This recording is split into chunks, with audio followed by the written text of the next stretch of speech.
Hello there, it's me, Sharuna, co-founder of the LotusBirth campaign. I have upset a few people on a thread of Jan Twitchens from Facebook about if there was one thing you can change about midwifery practice, what would it be? And I said that I wanted midwives to take responsibility for all the years of abuse for the human race, that we have been cutting cords immediately at birth.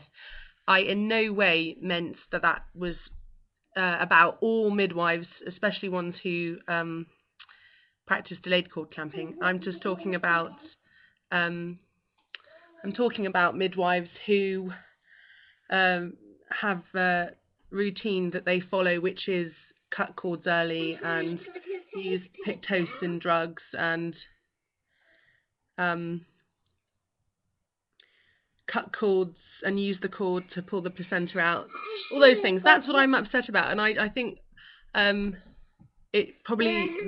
upset probably came out in the wrong place, because from all the other posts I read, they were all, really beautiful things about things that, loving things.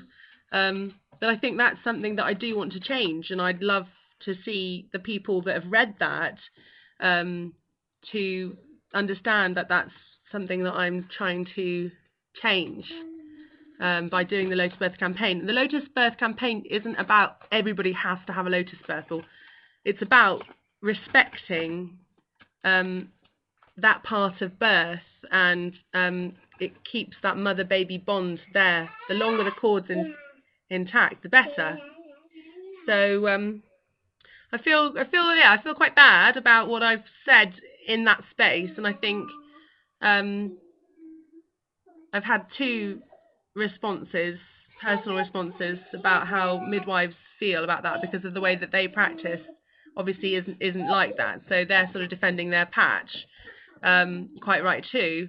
That's fantastic. I mean, I'm really chuffed to meet so many midwives who care about that, but there's also ones who don't. And the reason I'm so passionate about LotusBirth and delayed cord clamping is because my first birth wasn't like that, and the midwife was due to finish her shift in 15 minutes, so she cut the cord immediately and gave me an injection for the placenta.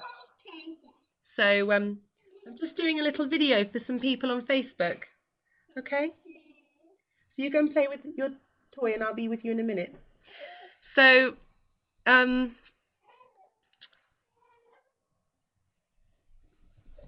yes. It wasn't fair, because I'd written in my birth plan that I wanted delayed cord clamping, and the pressure was on, and they got my partner to do it, because that's sort of the done thing, that that's the father's role, cutting the cord. And I just really feel let down by that, because there wasn't a reason for me to have that injection to speed up the placenta delivery, to have the cord pulled on. And of course, because of that experience, I wanted things differently the next time, and I ended up having a free LotusBirth.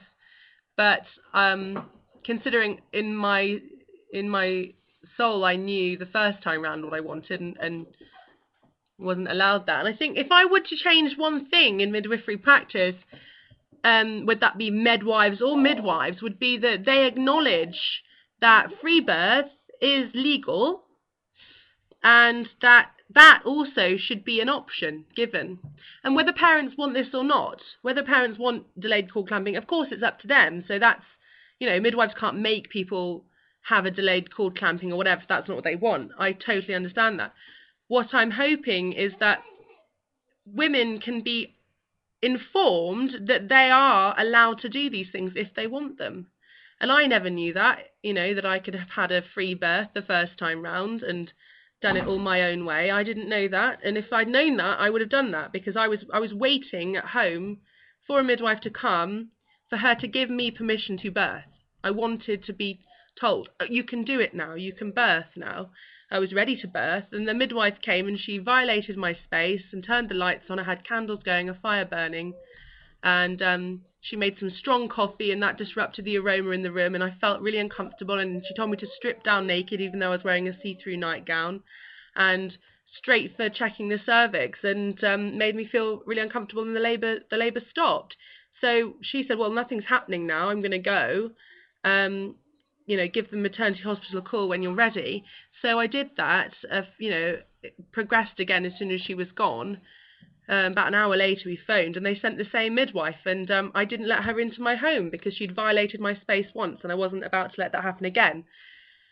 So what could I do? They weren't going to send anybody else, and so I was trying to let the labour progress, and I got to the point where I was so desperate to give birth. We called the maternity hospital, and they said, well, you're going to have to come in. I mean, I lived 5 minutes away, so we walked there, and we saw a midwife who we'd seen probably once or twice during the pregnancy, and she was leaving. She was finishing her shift. And then we had a student midwife, and I was in the birthing pool for a while, but that slowed everything down, and they gave me free rein to gas and air. So I was just chomping away on that. The student midwife was just leaving me to it.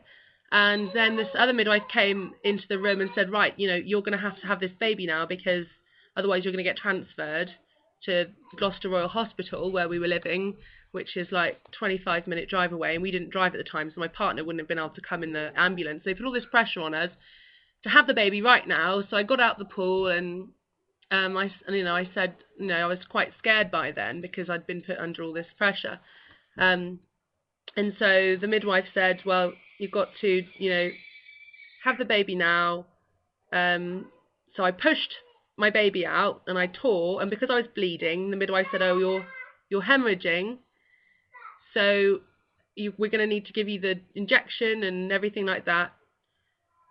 So I had the injection, and then I had the cord cut, and then the injection, and that felt really wrong, like having the cord cut. I knew that I didn't want it cut, and then there it was just cut immediately after birth, and it just felt so wrong. And my baby was screaming, crying, and they weighed and measured her. She didn't get the opportunity for skin to skin. She didn't end up ever getting a good latch for breastfeeding, so I breastfed her for 8 months with a nipple shield. I'm upset, and I'm not upset with you. I feel like I'm in a safe space with Facebook, and I really didn't mean for that to come across like that, but I am. I'm upset, really. And I'm not coming from a place of darkness with this. I'm just being open about the trauma that people feel in birth. I mean, my story is nothing compared to most, and I think we need to acknowledge that.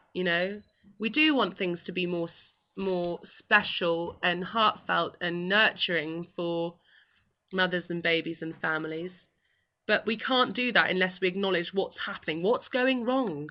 And Sheila Kitzinger says it takes about 15 years for a practice, a nonsensical practice, to change. And so I'm looking at that, like 15 years from now, if I keep working at this campaign, 15 years from now, early cord clamping, immediate cord clamping could have come to an end. And there are campaigns already set up for this, like Sarah Buckley's part of one, outlaw immediate circumcision. Outlaw immediate cord clamping. We've got to outlaw circumcision as well. Anyway, yeah, I mean, stop the cuts. That's my whole thing. But yeah, we can't force anybody to change, but we can at least express how we feel about our own experiences, and which is where I'm coming from. And so please accept my apology. I'm going to post this on the link. So if you felt in any way offended, which 2 people have voiced to me they have, so probably a few more of you as well, you can know that I am not coming from a place of darkness. I am coming from a place of love. And yeah, I'm going to be doing some fantastic things in the new year for the LotusBirth campaign, making brochures for midwives to put in their practices. Anyway, so thank you very much for listening to me, and yes, lots of love. Happy solstice to you all.